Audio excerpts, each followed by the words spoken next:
এবার কাঠ চেরা নিষিদ্ধ মেশিন জব্দ করল দোহালিয়া বন বিভাগ। তবে এই কাণ্ডে কাউকে ধরপাকড়ের কোনো খবর পাওয়া যায়নি।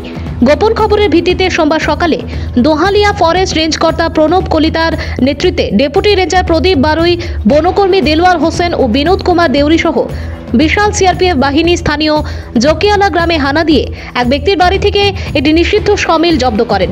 পরে মেশিনটি নিয়ে আসা হয় রেঞ্জ কার্যালয়ে। এই কাণ্ডে রেঞ্জ কর্তা জানান যে এতে জড়িত মালিকটি বন বিভাগের অভিযানের আগাম খবর পেয়ে পালিয়ে গেছে। তাকে ধরতে সব দিকে জাল বিছানো হয়েছে। বন বিভাগের এহেন অভিযানে অব্যাহত থাকবে বলে জানান কর্মকর্তারা। ভানুচন্দ্রের রিপোর্ট, আসাম প্রাইম নেটওয়ার্ক।